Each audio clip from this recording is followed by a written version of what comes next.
Nós estamos fazendo uma série de exposições no livro do Êxodo, cujo título é Além do Deserto.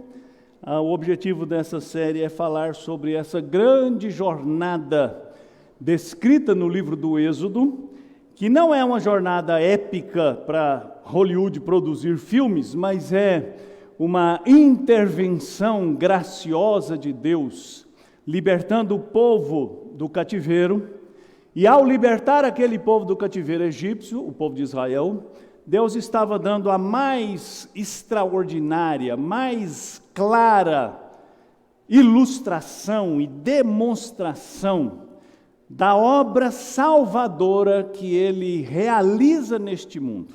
Salvar Israel do cativeiro egípcio, conduzi-los pelo deserto durante 40 anos, dar a eles sinais e símbolos e ritos para alimentar a sua fé, tudo isso aponta para a obra redentora que Deus realizou através de Cristo Jesus. Essa obra que alcançou esses irmãos que professaram a fé aqui hoje e que alcançou você. Então, quando nós lemos o livro do Êxodo, nós temos que lê-lo nessa perspectiva de olhar para o livro do Êxodo para conhecer esse Deus e conhecer esse plano redentor que esse Deus está realizando na história. E é assim que eu estou olhando o livro do Êxodo com você, lembrando sempre que a personagem principal do livro do Êxodo é Deus, não é Moisés, não é Arão, não são os israelitas.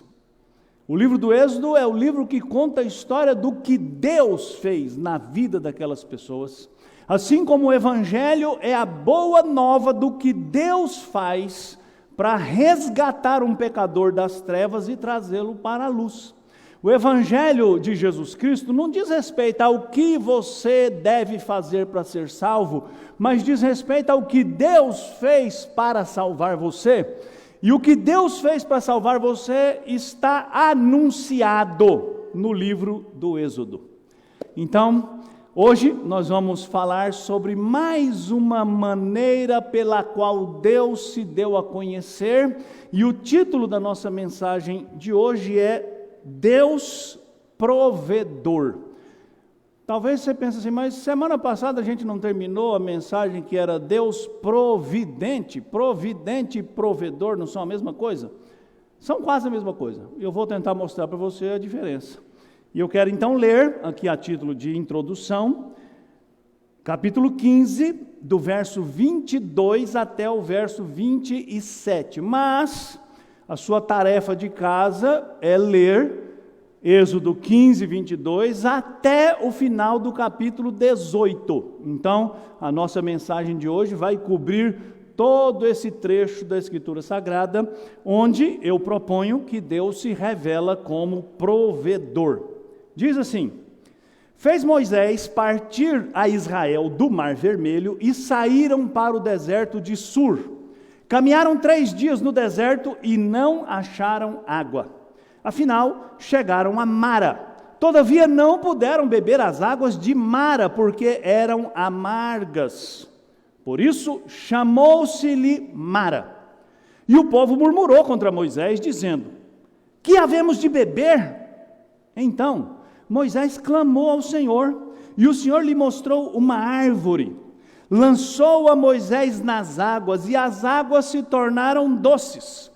Deu-lhes ali estatutos e uma ordenança, e ali os provou e disse: se ouvires atento a voz do Senhor teu Deus, e fizeres o que é reto diante dos seus olhos, e deres ouvido aos seus mandamentos, e guardares todos os seus estatutos, nenhuma enfermidade virá sobre ti, das que enviei sobre os egípcios, pois eu sou o Senhor que te sara. Então chegaram a Elim, onde havia 12 fontes de água e 70 palmeiras, e se acamparam junto das águas. É provável, meus irmãos, que a ansiedade seja um dos maiores problemas da nossa época.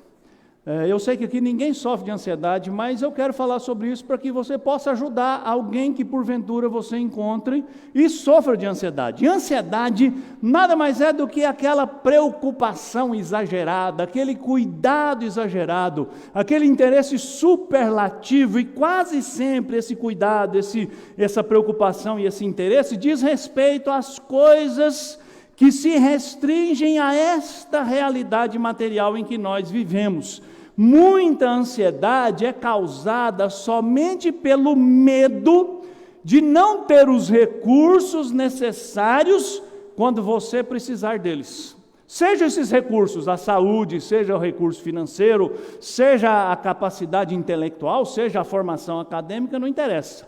Ansiedade é só preocupação antecipada com as necessidades de amanhã, e a única coisa que a ansiedade faz é roubar a sua alegria do dia de hoje e a sua gratidão pelo que você viveu ontem. Geralmente, quando você está atacado por ansiedade, você não consegue aproveitar o dia. Você não consegue viver hoje porque você está preocupado com amanhã. E você geralmente se esquece do que você já viveu. Jesus, no Sermão do Monte, deu um remédio para a ansiedade. Um remédio simples, barato, e que você encontra aqui. A fé, a confiança. Jesus, lá no Sermão do Monte, diz que nós não precisamos e não devemos viver ansiosos por essa vida, porque nós temos um Pai que conhece as nossas necessidades e faz provisão para cada uma delas. Mas sabe por que a ansiedade continua tomando o nosso coração? Porque ao invés de tomar esse bendito remédio que Jesus Cristo nos deu, que é a confiança em Deus, o Pai, que conhece a sua necessidade e que provê para a sua necessidade, até aqui vou fazer um parêntese, porque Deus prometeu lá, no texto que nós lemos, que nenhuma doença atingiria o povo de Israel, daquelas doenças que atingiram os egípcios, tá? Então Deus não prometeu a panaceia, olha, se você me obedecer, você nunca vai sofrer de doença nenhuma, não foi isso que Deus prometeu. Assim como, e por que eu estou dizendo isso? Porque eu quero acrescentar aqui o que Jesus prometeu, e disse que traria cura para a nossa ansiedade, é que Deus, o Pai, supriria as suas necessidades. E aquelas necessidades básicas. Quais são as nossas necessidades básicas? O que você precisa de fato para viver nesse mundo? Só de duas coisas você precisa. Lembra? Comida e água. Não vou nem falar bebida, que você vai pensar em Coca, Fanta, não precisa disso para viver. Água. Mas Deus que é pródigo, Deus que não economiza a sua bênção, disse que Ele vai cuidar também das suas roupas. E olha que coisa linda, se você daqui uns dias chegar na leitura do livro do Êxodo, você vai ver que Deus cuidou das roupas do povo de Israel enquanto eles estavam peregrinando pelo deserto. E as roupas deles não se gastaram e os seus calçados não se gastaram também. O problema então é que ao invés de aplicar no nosso coração esse remédio, nós preferimos confiar no dinheiro, e o dinheiro nunca dá. O dinheiro sempre falta, não sei, para mim pelo menos é assim. Na saúde, a saúde também falta muitas vezes, por isso que você está de máscara aí, porque a saúde está correndo o risco de faltar. Prefere confiar na família, essa bênção que Deus nos deu, mas que é uma bênção custosa, que às vezes causa feridas e marcas. A gente prefere confiar na nossa inteligência, que é uma dádiva de Deus, mas que não é suficiente para preservar-nos e para sustentar-nos em todas as situações. Tudo bem, isso tudo você já sabe. Você já sabe que existe ansiedade, que você fica preocupado, e não adianta eu falar aqui para você não preocupar, que talvez você esteja preocupado com o cheque que vai cair amanhã, com o boleto, com a conta de água, de luz, de gás, ou desemprego, ou sei lá o quê.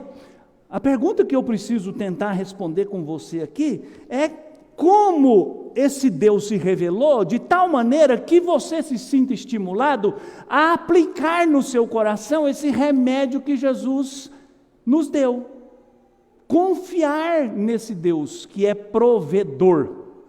Como eu disse, eu terminei semana passada 2 mensagens sobre Deus providente.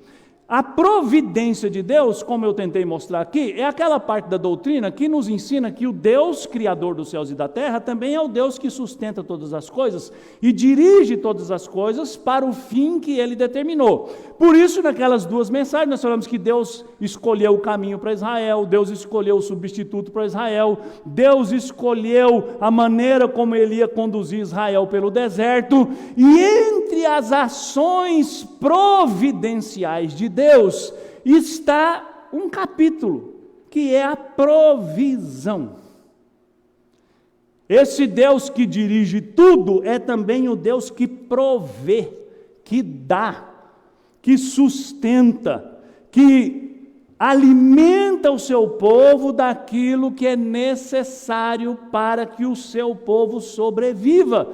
E pensa bem, como foi necessário que Deus se revelasse ao povo de Israel durante a peregrinação no deserto como um Deus provedor, porque no deserto eles encontrariam dificuldade para alimentar-se, para encontrar água.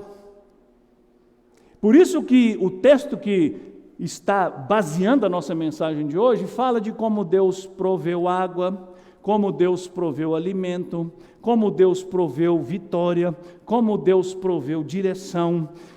Tudo isso para que você e eu aprendamos que aquele Deus que salvou Israel do cativeiro egípcio, conduziu Israel pelo deserto durante 40 anos, provendo tudo o que eles precisavam, é o mesmo Deus que alcançou você pela graça e que vai conduzir você nessa peregrinação da sua vida até o destino final, que você vai alcançar de uma das 2 formas possíveis: morrendo ou vendo Cristo voltar. Então, o que Deus fez no deserto com Israel ilustra, prenuncia, tipifica o que Deus faz na minha vida e na sua vida. A partir do dia em que Ele libertou você do cativeiro do pecado, pela fé em Cristo, até o dia em que Ele chamar você até a sua presença, quando você morrer. Então, essa peregrinação de 40 anos do deserto, ela é uma ilustração da peregrinação de cada pessoa que Deus salva do cativeiro e conduz até a terra prometida, além do deserto. Então, por isso é que falar de deserto é uma coisa que é muito comum no vocabulário dos crentes, né? Eu estou passando pelo deserto, eu estou no deserto. Vou te dar uma má notícia e uma boa notícia. A má notícia é que essa vida inteira sua é no deserto, certo? Você só vai sair do deserto quando você chegar na terra prometida, e você só vai chegar na terra prometida morrendo. Essa é a má notícia. Então não tem, às vezes tem um deserto onde você tem como é que chama aquele negócio que tem no deserto? Um oásis. Vocês estão prestando atenção, né? Como Israel encontrou um oásis onde havia 70 palmeiras, aí no oásis você dá uma refrescada, dá um banho nos camelos, dá água para as ovelhas, né? Estende a rede e descansa um pouquinho, mas depois volta para o deserto. Essa é a má notícia. Essa vida é deserto, daqui até o dia que o Senhor puxar sua fichinha lá e você comparecer perante Ele. A boa notícia é que o Deus que acompanhou o povo de Israel no deserto é o mesmo. Esse que está com você, em quem você crê, de quem você depende. Esse Deus que salvou você do império das trevas e fez você um cidadão do reino do Filho. Mas olha que coisa curiosa, né? você já é um cidadão do reino, mas você está no deserto com uma missão. Qual que é a missão? Tornar o nome do seu rei conhecido. Fazer outras pessoas que não conhecem esse rei, que conduz a sua vida pelo deserto, conhecido, e também se renderem a ele. Essa história da peregrinação do povo de Israel pelo deserto, irmãos, nos ensina que muitas vezes Deus precisa levar o seu povo para um lugar onde a única esperança que o seu povo terá é Ele mesmo, Deus. Nós vimos nas duas últimas mensagens que tinha um caminho curtinho para a Terra Prometida. A viagem do Egito para Israel, pelo caminho mais curto, mesmo indo a pé, não duraria 2 meses. Mas Deus disse: vocês não vão por esse caminho, vocês vão pelo deserto. Porque eu tenho um negócio com vocês. Porque eu tenho um ensino para dar para vocês, porque eu tenho que fazer uma obra na vida de vocês. Para entrar na Terra Prometida, não pode entrar assim de qualquer jeito, precisa passar pelo deserto, precisa ser aperfeiçoado. Como eu disse semana passada, precisa tirar o Egito de dentro do coração. Tirar o povo do Egito foi fácil. Deus mandou 10 pragas, acabou com o Egito virou uma miséria danada, e o povo saiu, inclusive com as riquezas dos egípcios. Mas tirar o Egito de dentro do coração do povo não é fácil. É a mesma coisa que acontece comigo e com você.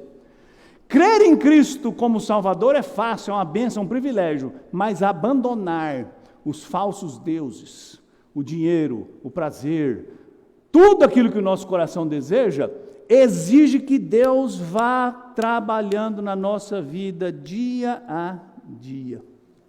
Então, hoje eu quero convidar você a pensar nesse Deus que se revelou nessa porção da Escritura, Êxodo 15, 22, até Êxodo 18. E eu vou ler alguns trechos desse texto e pensar sobre o que esse Deus provê para você nesse tempo de deserto.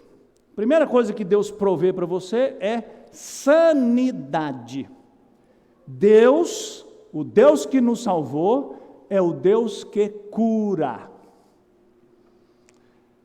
No texto que nós acabamos de ler, nós aprendemos essa verdade. Essa é a primeira verdade que estimula o crente a confiar no Senhor. E hoje de manhã, na nossa aula de escola dominical, acho que foi o Emanuel, que está ali atrás do poste, que perguntou por que as pessoas não confiam em Deus ou não têm uma vida de acordo com a vontade de Deus. E ele já perguntou e já deu a resposta, porque ele só queria confirmar a proposição dele, que é a falta de conhecimento, a falta de intimidade com esse Deus, e é verdade. Você confiaria mais no Senhor se você o conhecesse melhor. O problema é que o nosso conhecimento de Deus muitas vezes é de segunda mão, de terceira mão, de quarta mão, é de ouvir falar, é de ouvir testemunho, tem tanto testemunho, mas se você, meu irmão, não conhecer a Deus por si só, você não adianta ficar ouvindo a história dos outros. A história dos outros é bonita, a gente ri, a gente chora, mas você precisa ter a sua história. E a sua história passa por conhecer esse Deus. Olha só, 3 dias depois de saírem do Mar Vermelho, lembra o que aconteceu no Mar Vermelho? Lembra? Filme, os 10 mandamentos, para ficar assim com a imagem bem clara na cabeça, Charleston Heston lá em cima, segurando assim o cajado e o mar abrindo, aquela coisa espetacular. 3 dias depois daquilo, imagina você, eu sei que você está pensando assim, se eu tivesse visto aquilo, eu nunca mais ia duvidar de Deus. Ia nada, você ia duvidar igualzinho eles aqui. 3 dias depois, eles chegaram num lugar que não tinha, aliás, tinha água, mas a água era amarga. E o que Israel fez? Murmurou, reclamou. Será, meus irmãos? Pensa bem. Eu vi Deus abrir o Mar Vermelho, eu passei a pé enxuto, e depois eu vi Deus fechar o Mar Vermelho em cima do exército de Faraó, e não sobrou ninguém, e eu sobrei, eu estou vivo. E Deus foi na minha frente, numa coluna de nuvem de dia e numa coluna de fogo de noite. E Deus está lá, a coluna de fogo e a coluna de nuvem. Mas na primeira necessidade, eu esqueci tudo isso, ansiedade, né? Como é que eu vou viver sem água amanhã? O que Deus fez ontem não interessa mais, o que interessa é o que Ele tem que fazer agora, como é que Ele tem que resolver meu problema agora. E o que a gente aprende aqui? A gente aprende que essa crise foi enfrentada por Moisés como? Orando. Diz o texto que Moisés foi lá e clamou ao Senhor. O nosso problema é que ao invés de clamar ao Senhor, nós murmuramos. Qual é a diferença entre clamar e murmurar? Clamar é quando você reclama para o Senhor. E murmurar é quando você reclama do Senhor. Entendeu? Se você tem um problema, meu irmão, orar é contar o seu problema para o Senhor. E falar para o Senhor: Senhor, está doendo, Senhor, eu estou sofrendo, Senhor, eu preciso da sua intervenção, Senhor, eu preciso do seu poder, eu preciso que o Senhor haja. Isso é orar. Orar é uma reclamação respeitosa, em que o reclamante fala com quem pode resolver. Agora, ao invés de clamar, você vira para o irmão que está do seu lado e fala assim: Deus esqueceu de mim. Eu acho que Deus não tem poder nenhum para resolver isso aqui não. Eu acho que Deus não é tão fiel como o pastor ou a Bíblia diz. E pensa bem, vamos ser francos. A gente ora mais ou murmura mais?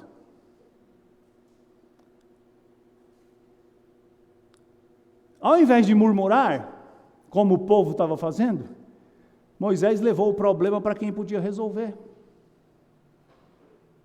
Ele clamou ao Senhor. Ele disse: Senhor, o que nós vamos fazer? E o que o texto bíblico diz? Que Deus mostrou uma árvore para Moisés. Moisés pegou aquela árvore, jogou na água, e a água ficou doce.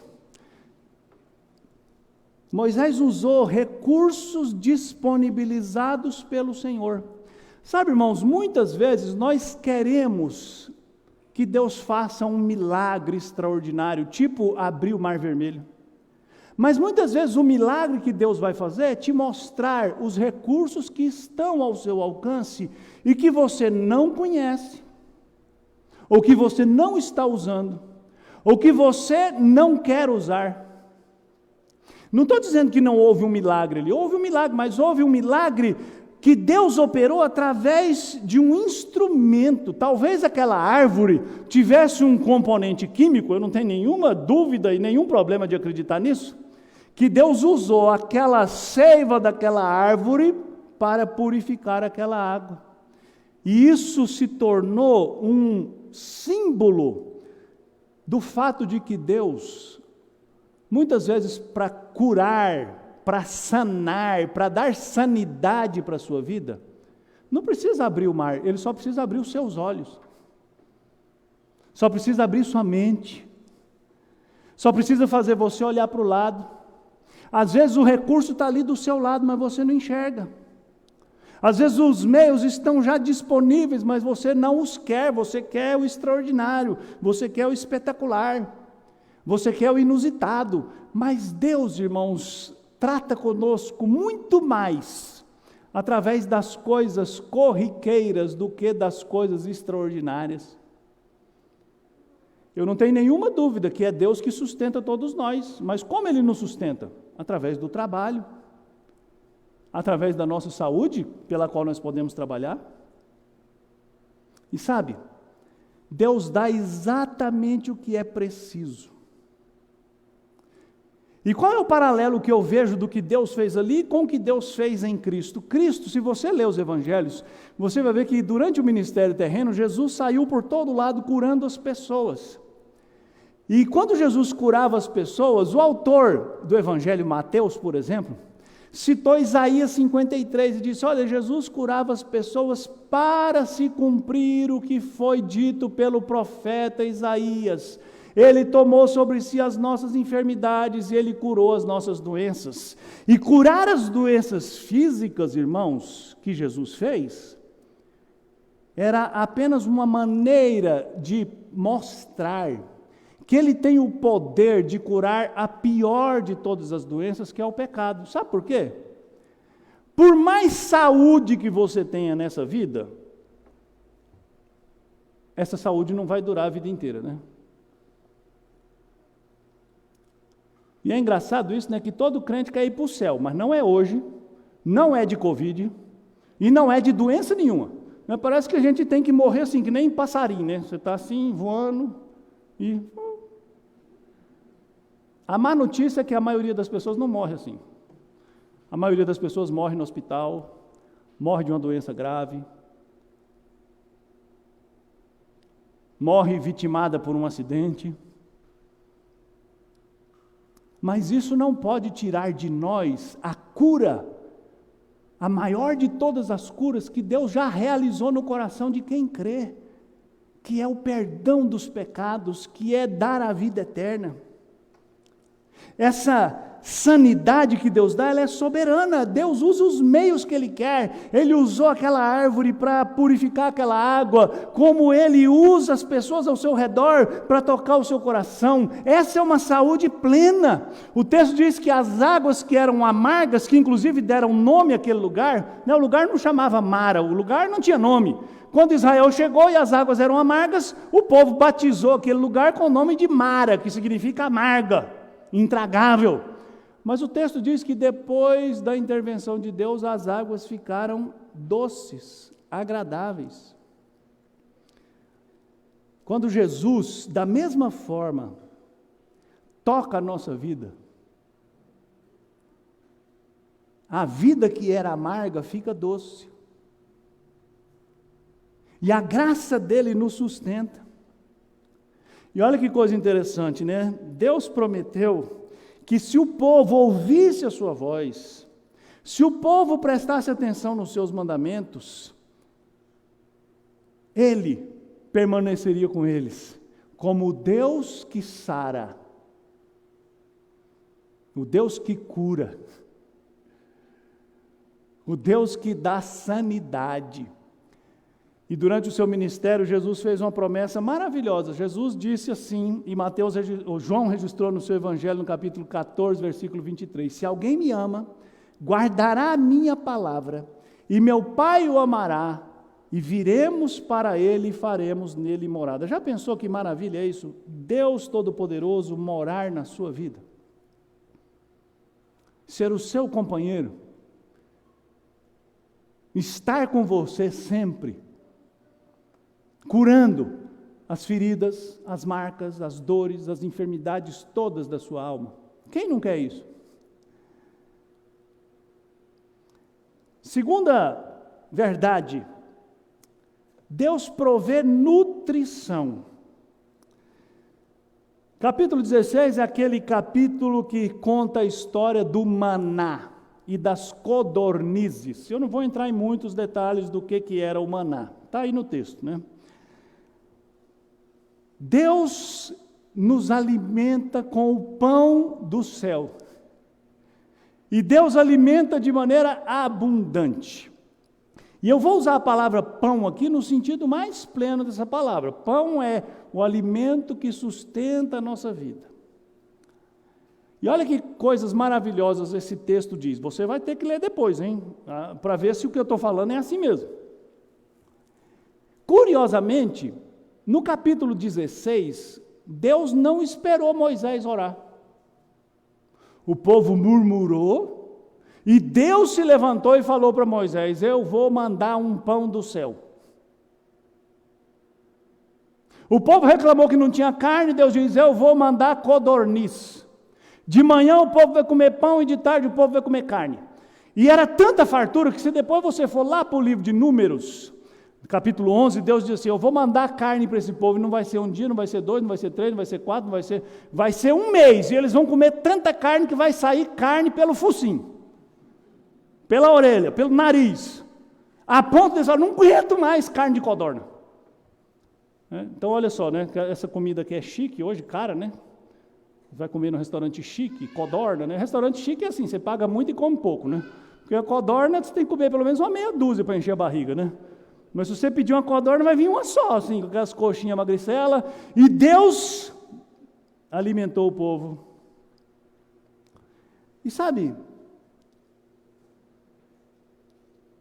eu fico pensando, por que Deus não esperou o povo orar?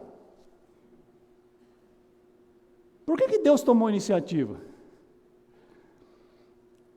E eu fico pensando, quando eu pensei nisso, eu fui diretamente para Mateus capítulo 6, aquele texto que Jesus falou da ansiedade.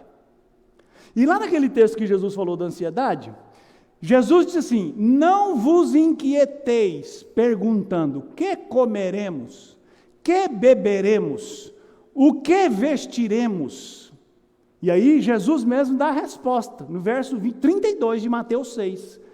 Porque os gentios é que procuram todas essas coisas, pois vosso Pai Celeste sabe que necessitais de todas elas. Sabe, irmãos, eu acredito que quando Deus mandou o maná, e decidiu mandar o maná, e comunicou a Moisés que mandaria o maná, e mandaria as codornizes, Deus está mostrando que Ele se responsabiliza pela sobrevivência do seu povo, dando aquilo que é necessário. Pensa bem, vamos pensar bem aqui. Você pediu para Deus o almoço que você almoçou hoje? Pediu? Fala sério. Você agradeceu, né? Mas você não pediu. Deus deu sem você pedir. Você já parou para pensar, se Deus decidisse hoje só dar para você o que você pede? Acho que no fim do dia, amanhã, todo mundo estaria morto. Porque, por exemplo, eu nunca levantei cedo e orei assim: Senhor, por favor, me dê um batimento cardíaco equilibrado, 75 batimentos por minuto, né? Senhor, que o meu pulmão funcione fazendo as trocas gasosas apropriadas, meu fígado, Senhor, manda o meu fígado processar, hoje eu vou comer um churrasco, preciso de muita insulina aí, então manda o negócio aí na quantidade certa, para funcionar tudo direitinho, para eu não ficar aqui com aquela azia, com aquele mal-estar. Ninguém ora por isso. Sabe, outro dia eu preguei aqui na igreja que a gente reclama que Deus fala muito não para as nossas orações, mas se você puser na balança, Deus te dá muito mais até do que você ora.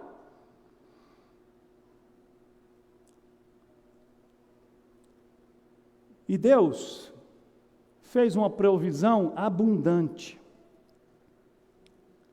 O maná, irmãos, eu disse que não ia falar, mas vou falar, só um detalhezinho. O maná era colhido de manhã, e depois o maná virava uma espécie de farinha.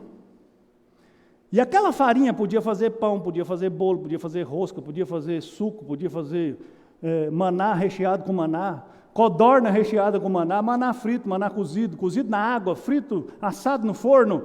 Sabe, era um negócio assim, espetacular, porque era um alimento que nutria. Sabe, você que está de dieta, aquele alimento assim que você sonha ter, que você pode comer até estourar e não engorda, que não existe, né?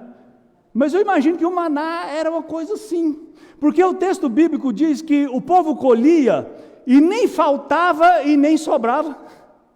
Era a porção exata que o povo precisava para sobreviver. E eu acredito, sem dúvida nenhuma, que era sobreviver com saúde, sobreviver bem. Não é ficar obeso, ficar magricelo ou ficar desequilibrado.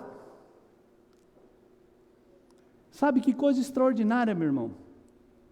A provisão de Deus é abundante.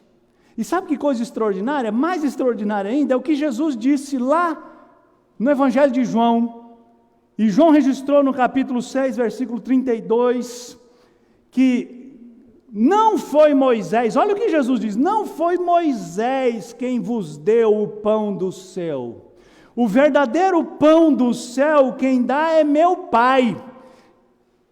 E no contexto geral, Jesus diz: eu sou o pão que desceu do céu e dá vida ao mundo. Então, quando Deus mandou o maná lá no deserto, Deus estava ilustrando que um dia Ele ia alimentar o seu povo com o verdadeiro pão, que dá vida, e que dá uma vida abundante, e que dá uma vida feliz, e que dá uma vida prazerosa. E essa provisão de Deus, ela é permanente. Se você ler o Êxodo e o capítulo 16, que é a tarefa que ficou para sua casa, você vai ver que o texto diz que eles comeram maná desde aquele dia até o dia em que eles chegaram na terra prometida. Durante 40 anos, Deus mandou o maná diariamente. E lembra que Jesus prometeu para os seus discípulos que estaria com eles todos os dias? Essa provisão que Deus dá, ela também desafia a nossa fé. Depois você vai ler o texto, você vai ver que o povo de Israel tinha uma tarefa. Tinha que colher o maná todo dia, não podia guardar para o dia seguinte. Isso era uma prova de fé. Sabe por quê? O que você faz quando você tem um dinheiro a mais? Não, eu não vou falar o que você faz, vou falar o que você deveria fazer, né? No mundo que a gente vive, ou o que a economia diz que você deve fazer, tem que depositar, tem que guardar, né? Tem que fazer provisão. Deus falou para o povo de Israel: ninguém vai guardar maná nenhum, vocês têm que confiar que todo dia eu vou mandar. Já pensou? Você vivia assim: eu comi hoje porque Deus me deu hoje, e amanhã? Amanhã vai trazer o seu próprio cuidado. O pão de amanhã, Deus vai dar amanhã. O pão de depois de amanhã, Deus vai dar depois de amanhã. Quem vive assim, irmãos? E por que Deus fez isso? Para dizer que é assim que você deve viver. Para ilustrar aquela palavra que Jesus disse lá no Sermão do Monte: não fique preocupado, o que eu vou comer, o que eu vou beber, o que eu vou vestir. Vocês têm um pai, o pai de vocês sabe o que você precisa, e o pai de vocês vai dar o que você precisa. E isso faz com que você aprenda a buscar o Senhor diariamente. Assim como você precisa se alimentar diariamente, você precisa da comunhão com Deus diariamente. Terceiro, Deus provê alívio. Mais uma vez, o aperto pelo qual o povo passa, capítulo 17 agora, é falta d'água. Eles chegaram num lugar chamado Refidim e não tinha água, pedra para todo lado. E o povo, que nunca tinha murmurado, murmurou. Sabe, irmãos, eu não quero justificar o povo de Israel, mas eu quero entender. Porque para nós aqui é fácil. Se você for um dia lá no deserto, por onde o povo de Israel estava viajando, você vai entender um pouquinho o que eles estavam passando. Quando a gente visitou Israel e o Egito, e a gente foi lá no Monte Sinai, a gente subiu no Monte Sinai, e para subir no Monte Sinai, na época que nós fomos, que foi o mês de julho, que é o verão no hemisfério norte, você tem que subir de noite, porque de dia é impossível suportar o sol. Então a gente saiu meia-noite, subimos a pé, chegamos lá em cima 5 horas da manhã. Fizemos um culto lá, aquela coisa maravilhosa, e descemos. Quando a gente chegou embaixo no Monte Sinai, era mais ou menos umas 7h30 da manhã, estava fazendo 44 graus. E a região assim é tudo amarelo, né? Então imagina o sol de 44 graus, às 7 horas da manhã, batendo naquelas pedras amarelas e fritando sua cabeça, né?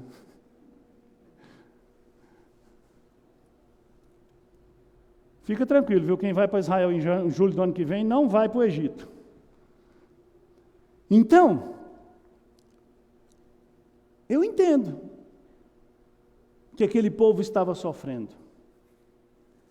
E por que eu entendo? Porque às vezes é fácil a gente criticar os outros, né? Mas essa história foi contada e aconteceu assim, porque Deus leva o seu povo para um lugar onde esse povo tem que aprender a depender somente dEle e a confiar somente nele.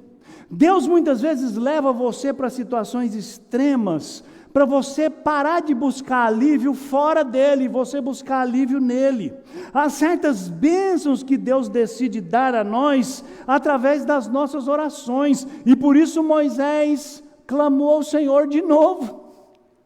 E é curioso, né? Porque nesse texto, as 2 vezes que Moisés orou, clamando ao Senhor, foi por água, né? Depois vai ter uma terceira que eu vou chegar lá daqui a pouco. Que bênção, meu irmão, servir a um Deus que diz que você deve confiar nele e que te dá o meio pelo qual você pode confiar nele, que é a oração. Fala comigo e eu vou te ouvir. Peça e eu vou te dar. Sabe, Tiago, irmão de Jesus, escreveu na sua carta, lá o meio-irmão de Jesus, que nós não temos porque nós não pedimos. E quando nós pedimos mal. E aí o que acontece? Depois você vai ler. Deus chamou Moisés e diz: Moisés, chama aí os líderes do povo. Vai lá na rocha que eu vou te mostrar. Pega o seu bordão e fira o bordão. Fira a rocha. Não é fira o bordão, fira a rocha. Bata na rocha. E sabe que coisa curiosa? A palavra que Deus usou ali para ferir é a mesma palavra que Isaías usou em Isaías 53, que diz que o Messias foi ferido pelas nossas transgressões. E por que isso é importante? Sabe por quê? Porque lá no Novo Testamento, na primeira carta de Paulo aos Coríntios, Paulo diz que o povo de Israel bebeu da água que saiu da rocha no deserto, mas aquela rocha era Cristo. Porque Cristo é a rocha sobre a qual a nossa vida é construída e de quem emana tudo o que nós precisamos. Então, quando Deus manda Moisés ferir a rocha e da rocha sai água, Deus está dando uma ilustração do dia em que Ele vai derramar água sobre o seu povo, através das feridas de Jesus Cristo, através da morte de Jesus Cristo na cruz do Calvário, através do sacrifício de Jesus Cristo na cruz do Calvário. E olha que interessante, Jesus Cristo estava na festa dos tabernáculos. Na festa dos tabernáculos tinham os rituais de lavagem, enfim, mas no último dia da festa, no grande dia da festa, está lá em João 7, Jesus se colocou na frente do povo e disse: se alguém tem sede, venha a mim e beba. Quem crer em mim, como diz a Escritura, do seu interior fluirão rios de água viva. Olha que coisa linda. Jesus está trazendo a memória do povo de Israel que a rocha ferida por Moisés, simbolicamente era Ele. E que somente nele nós temos alívio, nós encontramos essa água que refrigera a nossa alma, essa água que nos traz serenidade. Por isso Jesus, durante o seu ministério, falou, e Mateus registrou no capítulo 11, versículo 28, vinde a mim, todos vós que estáis cansados e sobrecarregados, e eu vos aliviarei. Por isso Paulo disse, Cristo era a rocha, é daquela rocha que é Cristo, que sai a água que vivifica, a água que sacia a nossa sede, a água que dessedenta a nossa alma, a água que alivia o calor causticante que muitas vezes exaure a nossa vida, e quando nós nos colocamos sob a água que emana de Cristo, nós encontramos alívio. Quarto lugar, Deus provê força através da oração. No mesmo capítulo 17 nós temos uma história interessante. Uma tribo nômade que morava ali na região do deserto, vendo o povo de Israel, decidiu atacar Israel, os amalequitas. E Deus então mandou Moisés separar homens de guerra, mandou Josué liderar aqueles homens de guerra, e Deus mandou Moisés subir numa colina, e lá naquela colina Moisés via o campo de batalha, e diz o texto bíblico que lá na colina Moisés levantava suas mãos com o seu bordão, e enquanto Moisés estava com as mãos levantadas, o exército de Israel prevalecia, mas Moisés já estava velho, Moisés já tinha 82 anos mais ou menos, e Moisés ficou cansado, e quando Moisés abaixava o braço, o exército amalequita prevalecia, e aí Deus, que usa a nossa inteligência, olha que coisa bonita, né? Deus pode usar a sua inteligência. Chegou Arão e Hur, e ficaram lá segurando o braço de Moisés. Você já tentou ficar segurando o braço de alguém assim? Eu não vou pedir não, mas se você levantar o braço aí, você vai aguentar ficar aí uns 3 minutos, né? Aí o que Arão e Hur fizeram? Gente, segurar o braço de Moisés para cima é difícil. Vamos fazer o seguinte, vamos sentar Moisés. Aí a gente pega o braço de Moisés e põe aqui, ó. Um de cá e outro de lá. E a gente vai sustentar o braço de Moisés de uma maneira muito mais fácil. Aqueles braços de Moisés levantados, irmãos, eram braços que estavam clamando ao Senhor: Senhor, dá a vitória para o seu povo, Senhor, dá graça para o seu povo, Senhor, dá que o seu povo vença esse inimigo. Sabe o que eu aprendo aqui? Que nenhum de nós passará por essa longa peregrinação pela vida sem enfrentar muitas lutas e adversidades, e nós só podemos vencer essas lutas e adversidades com a força que Deus dá, e nós só podemos encontrar a força que Deus dá através de uma vida intensa de oração. Eu aprendo aqui que mesmo diante das lutas mais difíceis, o Senhor é o nosso defensor. E eu aprendo aqui que há diferentes formas de lutar. Olha que interessante. Deus mandou Josué liderar um exército. Deus mandou Moisés subir no monte para orar. Deus mandou Arão e Hur sustentarem os braços de Moisés. Ou seja, na luta pela sobrevivência espiritual, há uns que vão para o campo de batalha, há outros que sustentam os que vão, e há aqueles que sustentam os que vão, e Deus, na sua infinita graça, permite que eu e você participemos da luta, exercendo diferentes funções, cumprindo diferentes papéis, mas servindo ao Senhor com a nossa vida. E aí, depois de terminar a batalha, Moisés erigiu um altar e disse: o Senhor é minha bandeira. Alguns intérpretes dizem: o Senhor é o meu milagre, o Senhor é o meu estandarte. Provavelmente uma referência ao bordão que ele levantou, para que ninguém pensasse que a vitória veio do bordão, a vitória veio do Senhor. É o Senhor que é o meu estandarte, é o Senhor que é a minha bandeira. E que é que me leva a essa vitória? Que o Senhor, que é a bandeira e o estandarte, dá a oração. Sabe, irmãos, a gente ora muito menos do que devia, muito menos do que podia, muito menos ainda do que precisava. E aí a nossa vida vai ladeira abaixo, é mais ou menos assim, figurativamente. Quando você ora, você tem comunhão com Deus e Deus sustenta você. Quando você não ora, você está cuidando da sua própria vida. E, de certa forma, você está dizendo para Deus: Senhor, não preocupa comigo não, que eu dou conta. A oração é uma graça que requer disciplina. Sabe, eu vejo isso ilustrado, que Moisés tinha que ficar com o braço levantado. Isso é capricho de Deus? Isso é só uma encenação teatral? Deus só queria mostrar que alguma coisa precisa ser feita? Não, irmãos, isso é uma ilustração, isso é uma parábola encenada para ensinar para nós que oração é algo que exige disciplina, dedicação. Ninguém ora relaxadamente. Pensa bem, irmão, você não consegue orar mais do que 1 minuto se você não parar para orar. Porque você começa a orar, logo você pensa na conta que vai chegar, você pensa nos meninos que estão chorando, você pensa no cachorro que está latindo, você pensa no arroz que está no fogo, ou na novela que está passando, e a sua mente... Fala sério, vamos ser honestos aqui. Existe um momento em que a mente da gente divaga mais do que quando a gente está orando? E como é que você vence essa tendência de divagação? Você faz o que Jesus falou lá, ó, vai para o seu quarto, fecha a porta, não como um método, mas como um processo de entrega, de calar-se diante de Deus, de deixar Deus falar com você através da sua palavra. E oração, eu aprendo aqui, irmãos, é uma graça que exige companheirismo. Eu acho isso lindo, né? Moisés tinha que orar, mas Moisés não conseguia orar sozinho. Precisou de Arão e Hur ir lá ajudá-lo a orar.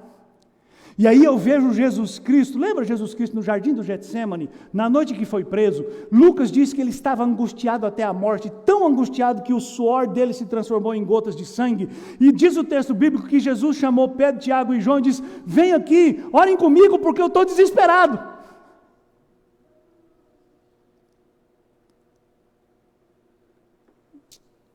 E o que é triste é que Pedro, Tiago e João não oraram nada com Jesus, né? Dormiram.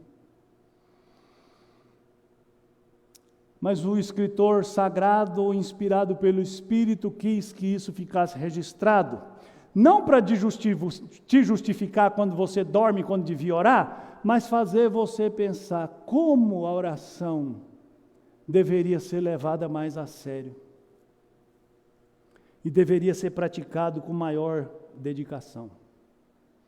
Porque Deus provê a vitória. E Deus proveu o meio pelo qual a vitória é dada.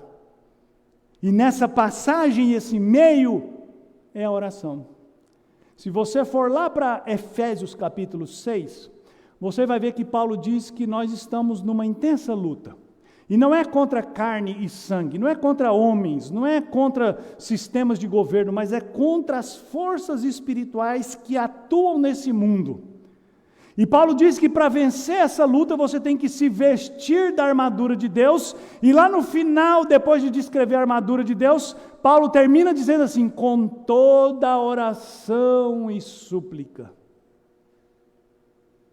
A armadura de Deus não é aquela roupa de ver Deus que você veste domingo quando vem para a igreja. A armadura do crente é aquela roupa que você veste quando você, através da oração, tem comunhão profunda e verdadeira com o Senhor. Por fim, eu vou terminar que meu tempo já acabou. Deus provê solução. Capítulo 18 conta a história de como Moisés recebeu a visita do sogro. E o sogro viu Moisés assoberbado, desesperado, angustiado, aflito com tanto serviço. Moisés se assentava na sua tenda e o povo vinha para resolver os problemas. Imagina, gente, imagina 3 milhões de pessoas. Moisés tinha que resolver briga de vizinho, briga de ovelha, quem matou quem matou a galinha do outro. Eu não sei se tinha galinha lá, né? A ovelha, o cabrito, se a minha vaca pastou bebeu sua água, e Moisés tinha que julgar tudo isso, e Jetro, o sogro de Moisés, chegou lá e viu aquilo, e disse: que loucura é essa? Você vai ficar louco. Sabe, não importa quão capaz você seja, você precisa de pessoas do seu lado para te ajudar. Todos precisam ter humildade para aprender a ouvir a palavra do Senhor, muitas vezes nos lábios de quem a gente nem espera que Deus vai falar. Tem um provérbio que é muito mal interpretado, né? Aquele provérbio que diz assim: a resposta certa dos lábios vem do Senhor. Aí você ora e fica esperando Deus falar, igual falou com Abraão, né? Abraão, Aguinaldo. Não, irmãos. O texto está dizendo que a resposta certa dos lábios vem do Senhor. A resposta vem do Senhor. Os lábios não são os lábios do Senhor. Às vezes os lábios são os lábios da sua esposa, que está te falando um negócio, tem 200 anos e você não ouve, do seu marido, do seu chefe, do seu empregado, do seu amigo, do seu pastor, do seu irmão. Deus fala conosco de maneiras inesperadas. O problema é que nosso ouvido está fechadinho, a gente só quer ouvir o que interessa. É que nem eu brinco com o nosso irmão Albertinho, né, que foi auxiliar de Noé. Albertinho, pessoa querida, né? Fez aniversário recentemente. E o Albertinho está usando aparelho de ouvido. Albertinho, desculpa usar você de ilustração aqui sem pedir autorização, mas se você estiver ouvindo é com amor, tá? Então o Albertinho está usando aparelho de surdez, né? E aí eu brinco com o Albertinho: Albertinho, você está naquela fase boa da vida, que quando a pessoa fala uma coisa que você não quer ouvir, você fala: não estou ouvindo, estou sem aparelho. acabou a pilha, desliguei, esqueci. Sabe, a gente faz isso com Deus.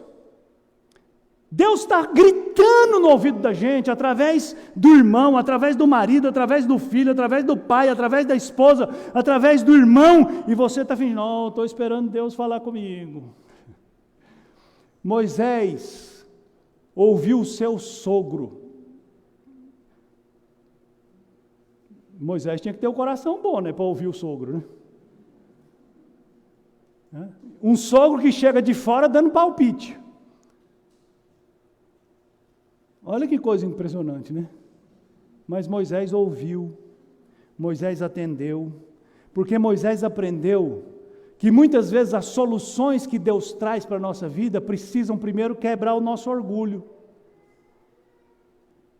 Quem não quer ser o centro das atenções? Já pensou? A posição de Moisés, todo mundo aqui depende de mim, sem mim nada podeis fazer. Isso é uma posição que o nosso coração cheio de orgulho quer, ser indispensável, né? Sabe, meu irmão, eu costumo dizer o seguinte, você é único, não tem ninguém igual a você. De algumas pessoas a gente diz, graças a Deus, de outras pessoas a gente diz, que pena, né? Mas não tem ninguém igual a você, mas você não é insubstituível. Quando Elias achou que era insubstituível, e ele foi se queixar para Deus e falou, Senhor, só eu fiquei. Deus falou o que para ele? Elias, igual você tem 7.000. Deus disse assim, você não é insubstituível não, Elias. Então pega seu cajadinho aí e vai fazer o que eu mando. E sinta-se privilegiado. Quando Deus intervém na nossa história e coloca alguém para falar com você, meu irmão, é porque Deus quer trazer alívio para a sua vida. Deus, o Deus da Bíblia, o Deus do Êxodo, é o Deus provedor. Quero convidar você então a louvar esse Deus que já proveu tudo que você precisa. Quero convidar você a louvar esse Deus, porque nele você pode confiar e ele nunca vai te abandonar. Quero convidar você a louvar esse Deus, não com palavras, mas confiando nele de todo o seu coração. Vamos orar. Senhor, em nome de Jesus, perdoa a nossa dureza e a nossa incredulidade, a nossa desconfiança, e dá-nos a graça da fé, que confia no Senhor de todo o coração. Eu te peço em nome de Jesus. Amém.